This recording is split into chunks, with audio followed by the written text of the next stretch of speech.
Actually मेरे जो husband हैं अमित मिश्रा, और उनकी फैमिली ने मुझे मेंटली फ़िज़िकली इतना ज़्यादा हैरेस किया, टॉर्चर किया, और इतना कर दिया कि मैं 1 साल पहले इतना डिप्रेशन में थी, मैंने सुसाइड तक कर लिया। मेरे जैसी एक स्ट्रॉन्ग इंडिपेंडेंट लड़की ने सुसाइड कर लिया। मुझे ऐसा उन्होंने माहौल दे दिया घर में कि मेरे पास और कोई रास्ता ही नहीं बचा था कि मैं करूँ तो क्या करूँ। और मेरा 1 साल से ट्रीटमेंट चल रहा है।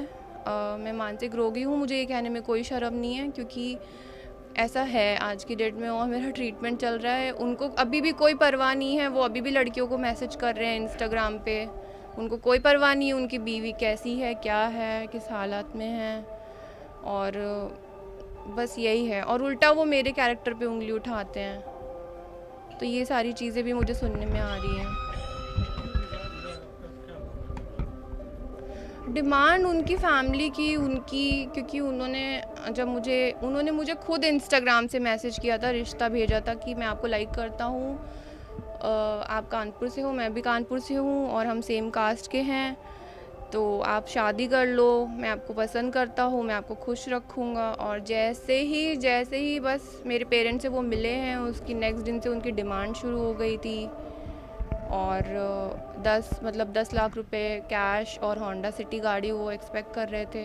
कोरोना के बीच में इतना सब कुछ करना मेरे लिए पॉसिबल नहीं था। मैं उनको सब कुछ बता चुकी थी कि मेरे बैंक में अकाउंट में इतने पैसे हैं, मैं इतनी में एक अच्छी शादी अरेंज कर सकती हूँ, जो कि मैंने करी।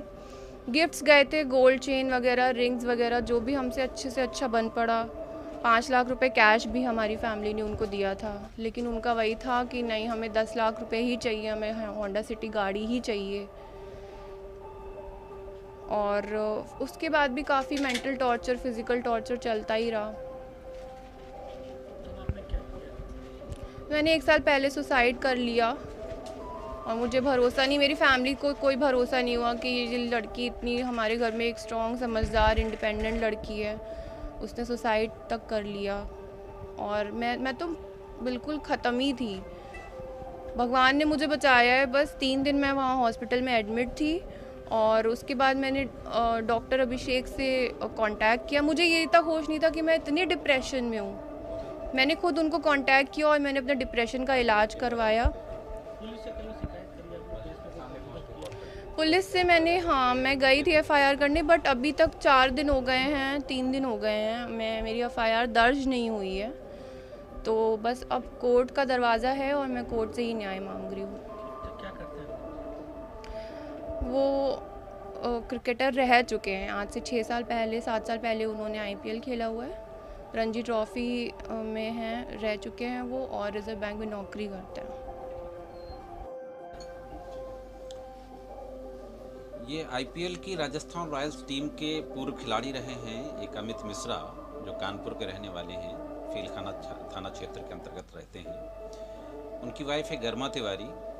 उनके द्वारा एक डोमेस्टिक वायलेंस की कंप्लेन दाखिल की गई है जुडिशियल मजिस्ट्रेट 7 की कोर्ट में। कोर्ट के द्वारा उनको नोटिस जारी कर दी गई है। Husband, mother in law, father in law और जेठ जेठानी और ननद, इन सभी के खिलाफ दाखिल किया गया है। 26 मई उसमें डेट फिक्स की गई है।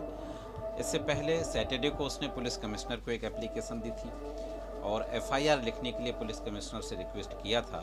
पुलिस कमिश्नर ने उस एप्लीकेशन को थाना फीलखाना भेज दिया है, लेकिन अभी तक थाना फीलखाना की पुलिस ने एफआईआर दर्ज नहीं की है। डाउरी की डिमांड करना, 10 लाख रुपया और एक होंडा सिटी कार, जो शादी के समय से ही डिमांड शुरू हो गई थी, और इस डिमांड को लेकर के लगातार फिजिकली मेंटली टॉर्चर करना। इस हद तक फिजिकली मेंटल टॉर्चर किया गया कि लगभग 1 वर्ष पहले वो सुसाइड कमिट करने के लिए भी मजबूर हो गई थी। अभी भी तमाम तरीके के, जैसे डिप्रेशन हो गया और दिमागी बीमारियां, उनका इलाज उसको चल रहा है। तो जो ये है, डोमेस्टिक वायलेंस का केस दाखिल किया है। अलग अलग तरह की जो रिलीफ होती है डोमेस्टिक वायलेंस में, जिसमें मॉनिटरी रिलीफ है, रेजिडेंशियल ऑर्डर है, कंपनसेशन ऑर्डर है, तो इन सब की मांग की गई है। अब उसकी अभी हमें कोई जानकारी नहीं है, हम लोगों को कोई नोटिस नहीं मिला है। जब नोटिस मिलता है तो उसमें हाजिर होकर उसका जवाब दिया जाएगा।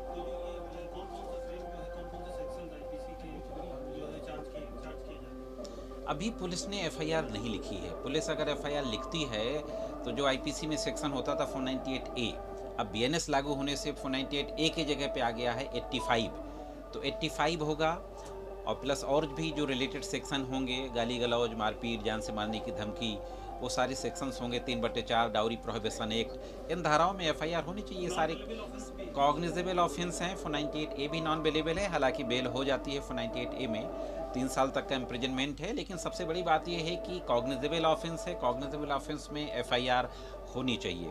पुलिस अगर जांच की बात करती है तो 2 दिन 3 दिन बहुत होता है। सैटरडे को इसने एप्लीकेशन दी थी, लेकिन आज तक पुलिस ने फर्स्ट इन्फॉर्मेशन रिपोर्ट दर्ज नहीं की है। अगर एफआईआर दर्ज नहीं होती तो पुलिस के सीनियर अधिकारियों से फिर से शिकायत की जाएगी। अल्टीमेटली अगर वो भी नहीं सुनते हैं तो फिर कोर्ट में आया जाएगा।